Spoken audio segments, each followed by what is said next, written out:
क्या हुआ जब नन्हे मोहम्मद अपने चाचा के घर गए और उनके घर रिस्क की बारिश होने लगी और एक नदी में कैसे रास्ता बन गया। चलिए हम इस वीडियो में जानते हैं। दादा हजरत अब्दुल मुत्तलिब के इंतकाल के बाद हमारे प्यारे नबी हजरत मोहम्मद सल्लल्लाहु अलैहि वसल्लम हजरत अबू तालिब की देखरेख में उनके घर पल बढ़ रहे थे। लेकिन जिस दिन से नन्हे मोहम्मद सल्लल्लाहु अलैहि वसल्लम उस घर में आए, उसी दिन से उस घर का माहौल ही पलट गया।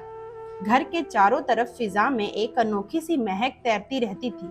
जहां पहले खाने की किल्लत लगी रहती थी, अब नन्हे मोहम्मद सल्लल्लाहु अलैहि वसल्लम के दस्तरखान पर बैठने से उस खाने में इतनी बरकत आ जाती कि सब पेट भरकर खाते और खाना खत्म ना होता। जो घर पहले तंगी में डूबा था अब रिस्क से भरने लगा। जो जमीन कभी सूखी और बेजान पड़ी थी अब उस पर हरियाली लहराने लगी। अक्सर ये होता कि दूध की मशक आधी भरी होती, लेकिन जब नन्हे मोहम्मद उसमें से बस एक घूंट लेते तो मशक लबालब भर जाती। घर के सभी लोग जी भरकर पीते, फिर भी दूध में कोई कमी न आती। बीबी ने हैरानी से पूछा, ये कैसा अजरज नजारा है, ये क्या हो रहा है? हजरत अबू तालिब ने जवाब दिया, ये कोई अजरज नहीं है, ये मेरे भतीजे मोहम्मद की बरकत है।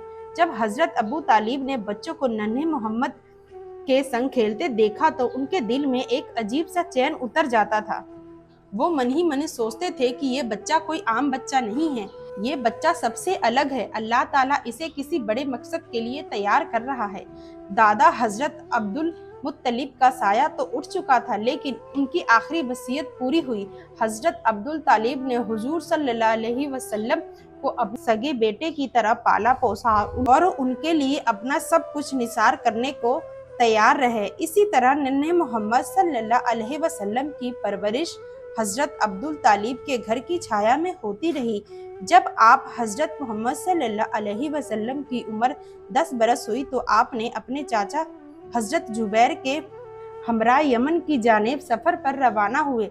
गर्म रेगिस्तान की लू में काफिले की कदम धीरे धीरे यमन की तरफ बढ़ते जा रहे थे। तभी राह में एक अनोखा सा वाकया पेश आया। एक वादी में एक ऊंट लोगों का रास्ता रोके खड़ा था और किसी को भी आगे नहीं जाने दे रहा था। जैसे ही ऊंट की नजर आप पर पड़ी तो वो अपने सीने जमीन से लगाकर बैठ गया। आप अपनी सवारी से उतरे और उसी ऊंट पर सवार हो गए के वादी की तरफ चलने लगे। वादी के पार पहुंचने के बाद आपने उसे आजाद कर दिया।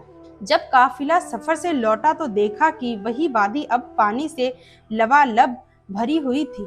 आपने काफिलों वालों से फरमाया, सब मेरे पीछे आ जाओ।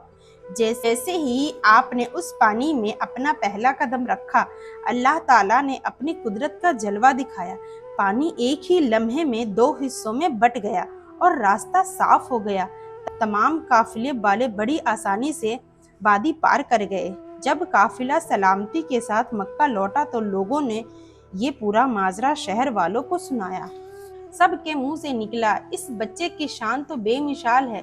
सुभान अल्लाह। जो लोग नबी पाक सल्लल्लाहु अलैहि वसल्लम से सच्ची मोहब्बत रखते हैं, दिल से लिखिए, आई लव मोहम्मद सल्लल्लाहु अलैहि वसल्लम और मेरे चैनल को सब्सक्राइब कर दे। अस्सलाम वालेकुम।